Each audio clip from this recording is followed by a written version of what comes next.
But you can't go back to our apartment anymore. Why's that? Because I terminated our contract for that room. What? I mean, we already vacated out from our apartment.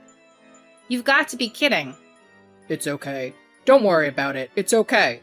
I've properly left your stuff at the rented storage. See? I didn't throw away any of your stuff, so don't worry. It's completely fine. If you want it then, here, the key. I'll tell you where it is. Okay? Shut the hell up, you stupid jerk! My name is Amanda. I'm 29 years old and I work in a company. I've been married to my husband Mel for 3 years now. Currently, we live with my in-laws at their house, and so now we're a family of 4. When I first got married to Mel, it was just me and my husband. My husband had always rejected living with his parents, saying that he wanted to live freely even before marriage. However, my husband easily betrayed me so that he could get away from my annoying mother-in-law, Rita. That was 6 months ago. My father-in-law, Jasper, who was a hard worker, was ordered to go on a long business trip for 2 months and temporarily left Rita. Hey, what are you doing now? Since Jasper left for a long business trip, Rita had been calling my husband every day, and it's always a long call between them. My husband, probably bothered to always having to hold his phone for the call, has the call with Rita on speaker as he replies blankly to his mother's questions. Oh, right now? I'm watching TV. What are you watching? I'm watching a documentary. Oh, Mel, you still like documentaries, don't you? I wonder if I can watch it too. What channel is it on? This isn't on the over-the-air TV. We're paying a different streaming company so that I can watch it. Oh, I didn't know that was even possible now. Will you teach me how to do that next time? Yeah, sure. At first, the conversation between the two was like that. But on the 3rd day, my husband gave up on Rita, who called him several times a day to talk about trivial matters. Then he started to have me get involved into their conversation over the speakerphone. What are you doing today? I'm having dinner with Amanda. Oh, is that so? What are you eating? Oh, what's this, Amanda? It's just meatballs and pasta. I mean, it's so obvious that we're eating meatballs and pasta. It's meatballs and pasta. Oh, how wonderful! What kind of sauce do you use? Just the tomato sauce that we always use. What are your plans for tomorrow? I wonder what it is. It's a weekday, so it's crystal clear that Mel's working.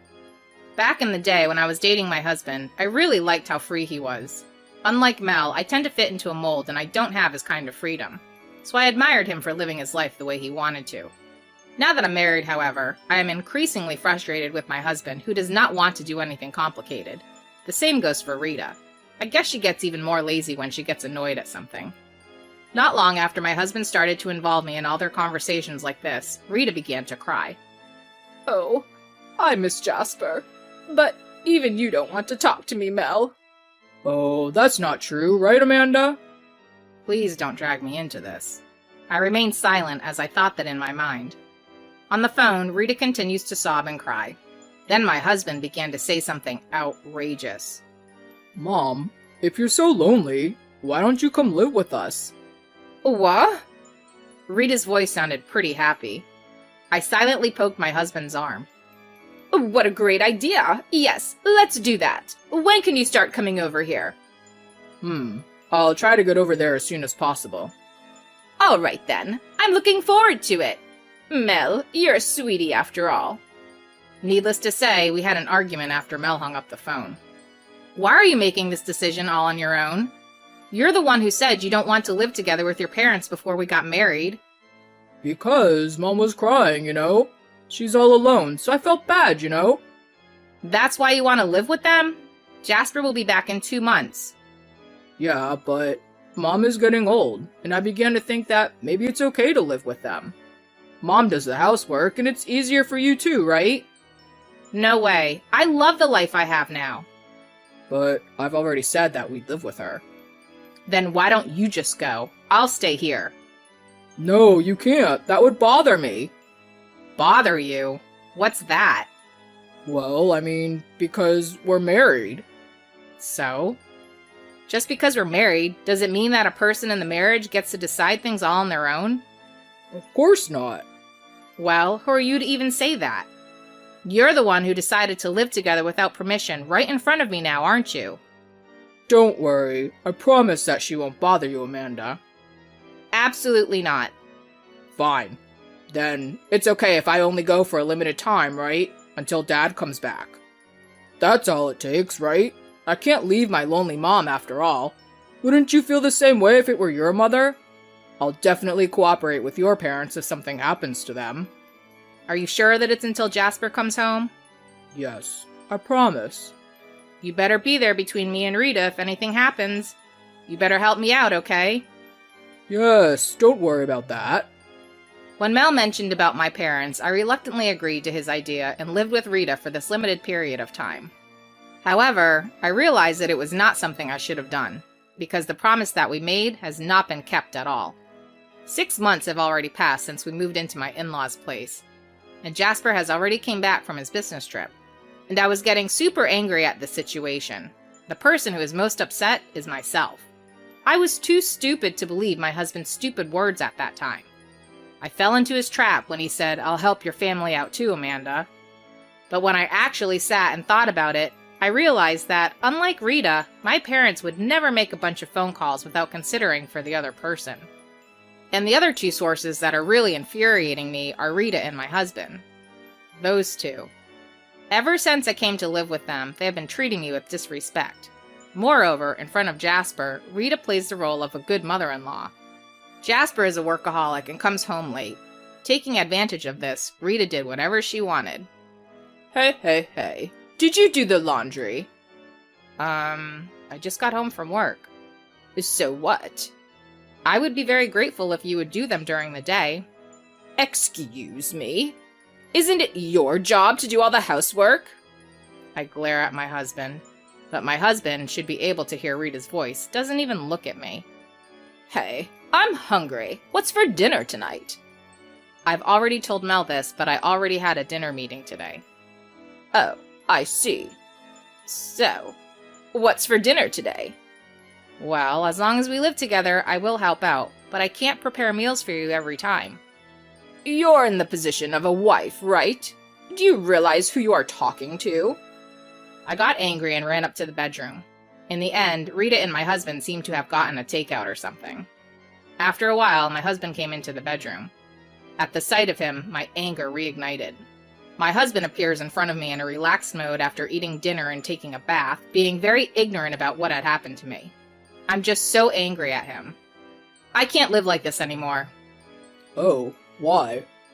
What did you say to me before we moved in here? What was it? Okay, that's enough. I'm going back to my house. Just kidding. I remember. But you can't go back to our apartment anymore. Why's that? Because I terminated our contract for that room. What? I mean, we already vacated out from our apartment. You've got to be kidding. It's okay, don't worry about it, it's okay. I've properly left your stuff at the rented storage, see? I didn't throw away any of your stuff, so don't worry, it's completely fine. If you want it, then here, the key. I'll tell you where it is, okay? Shut the hell up, you stupid jerk! Mel doesn't understand the reason for my anger at all. He's rambling on and on about things that are off the point. He had betrayed me. He sacrificed me to avoid being annoyed by Rita, and I can't ever forgive him for that. So I decided I was going to make them suffer and then get a divorce. Then I received an invitation to a wedding from my distant relative, Allie. I hadn't seen her for a while, but I used to play with her at my grandfather's house when I was little. Wow, just as I expected from her. I let out a huge sigh when I learned that Allie was having a huge wedding ceremony. I haven't spoken to my husband or Rita since then, but I'm leaving home for a few days to attend the wedding, so I thought that I would just let them know about it. I have something to say to both of you. My husband looked like he was prepared for something serious. It's still a long way off, but I'm going away for 3 days in October. Oh my! Where are you going? To San Diego. What? A trip? No. That's great! Let's go! I beg your pardon? We'll go too. Mel, honey, you should take a paid leave for it. San Diego, huh? Sounds great. No, I'm not taking you both with me. I'm not going for a trip. I have something to do over there. Oh, it'll be fine. You do your own business, and we'll just go sightseeing. I see. Then please get your own hotels. I already have a place to stay. Oh, where are you staying? When I told her the name of the hotel, her eyes lit up. Hey, that's a members-only hotel. You have to let us stay there, too. I can't. How much do you think it costs per person? Since you can afford it on your own, you can get a room for us. In any case, that's impossible. Well then, I did tell you both that I'll be gone then during that time. I cut the conversation short, but Rita persisted anyway after that. She then used my husband to ask me about my plans for the day. I was thinking that after the wedding I would divorce Mel. I first planned to divorce Mel after making them suffer, but I give up. I just want to get rid of them as soon as possible. Then, the day before the wedding, I woke up and saw that they were gone. Had they really gone to San Diego already? And then I headed to San Diego for tomorrow's wedding. On the way, I stopped at a cafe and enjoyed my time as I made my way to the hotel. Then I saw those two in the lobby. What are you both doing here? You're a little late, you know. Where have you been wandering around? Behind Rita, my husband was laughing at me. How annoying. Well, come on then. Check in, please. I'm tired of waiting. I told you that this is impossible. This is the hotel I'm staying at. Why not? It's a big room, right? Mel and I can stay there too, right? I was embarrassed to admit that I got into an argument with Rita and Mel in the lobby. The gazes of the staff watching us at the reception desk felt awkward, and I was also embarrassed. Then one staff came over. He told them that he had secured a room for my husband and Rita. Hearing this, they joyfully followed after the staff, who took them to their room. You are really stingy, aren't you? And make sure you pay for it later. I still remember what Rita said to me as she went to the hotel room. Amanda! As Rita and Mel left, someone called out to me from behind. I turned around to see the bride, Allie, who was getting married tomorrow. Allie, it's been a long time. Thanks for inviting me to your wedding. Congratulations on your wedding. Well, you really outdid yourself this time, haven't you? It's going to be a grand wedding, isn't it? Thank you. By the way, that was your mother-in-law and your husband, right? Oh, yes. I'm so embarrassed. But it seems like the staff couldn't stand to watch us and just got them a room for me.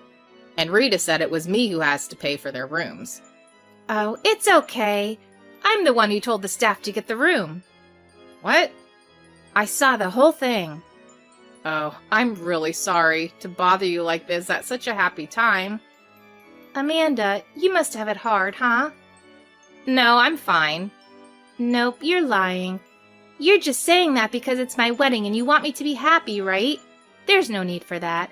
We have time. So what's wrong? Tell me everything. Since I had the opportunity since Allie persisted, I told her everything. Huh? What the heck? That's awful, isn't it? I know, right? Hey, why don't you divorce Mel tomorrow?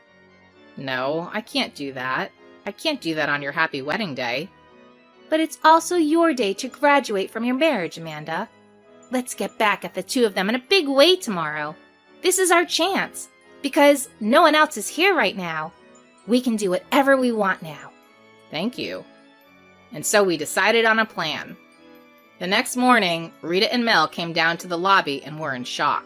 And that's how they should be. There are flowers everywhere in the hotel, and a live orchestra is playing in the background, and everyone around them was dressed in formal clothes. The two, who dressed up really casually as tourists, were obviously out of place. And with Jasper dressed in formal clothes in front of them, it was understandable that they were in shock. You two? You told me that Amanda was going to take you both on a trip. But that was all a lie, huh? That's not true. Right, Amanda? I made it really clear to you both that I couldn't take you both with me. Because today is a family wedding, and this hotel is all reserved for that. There's no way I'm going to tell them to let people who are unrelated to stay here. Excuse me? Hey, stop lying, Amanda. There's no way your family can rent out a luxury hotel like this. But they can, and that's why the lobby looks so different, doesn't it? That's right. Stop lying. Who do you think you are? This is a hotel owned by the bride's father. It's easy for him to rent it out for his own daughter. What? Rita and my husband quickly tried to leave the hotel, but the entrance was secured by the staff. You two, you've caused Amanda so much trouble. You're a disgrace. I'm fed up with you two. I'll talk to you later about what's going to happen. Amanda, I'm sorry about everything that has happened. No, I'm glad you got to come, Jasper. By the way, about what's going to happen it's going to be a divorce. Well, Amanda, it's not something you want to talk about at a celebration day like today. Oh, it's all right. I have the bride's permission.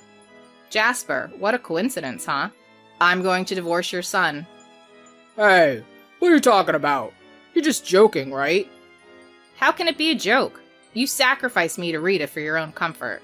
And you even vacated our apartment without my permission. I don't need you anymore. All the people there who were listening cheered and applauded when I said all this. My parents had a complicated look on their faces, but they silently witnessed the event. Jasper then took my husband and Rita home. Allie's wedding was in the afternoon. Normally, everyone would have been able to relax in the morning, but they all cooperated with me. I felt embarrassed and ashamed, but my mind and heart felt way better. I was grateful for everyone's cooperation. After that, I divorced Mel without returning to my in-laws. Of course, I filed for compensation against my ex-husband. My ex-husband said that I didn't have to pay for the hotel fee if he didn't have to pay for the compensation, which made no complete sense to me. But I made him pay the compensation in a lump sum. When I told them how much the hotel room cost, they were in shock. The suite room that they used cost $3,800 a night. There was also a $16,000 suite room, but they did not get that one, all thanks to Allie. But to think that Mel had even the nerve to say that $3,800 would balance out the compensation. What a joke, huh? Of course, Jasper divorced Rita as well. Originally, Jasper was troubled by Rita's spending spree. Now those two have been kicked out of the in-laws' house and are living in a rented apartment. My ex-husband's salary is not really a good one, so if he has to live with Rita, who tends to spend a lot, he will soon run out of savings. The freedom he loves so much is gone now. I, on the other hand, am enjoying life on my own. It sure is really nice to be free. Next week, Allie and I plan to celebrate my divorce from Mel. I enjoy my current life the most. Sacrificing your own wife to free yourself? That's not good at all. But in the end, Amanda's ex-husband lost his freedom, and that's because he does terrible things, so it's what he deserves. I hope Amanda's life will be an enjoyable one from now on. Thank you for watching until the end. Please subscribe to our channel. See you in the next video.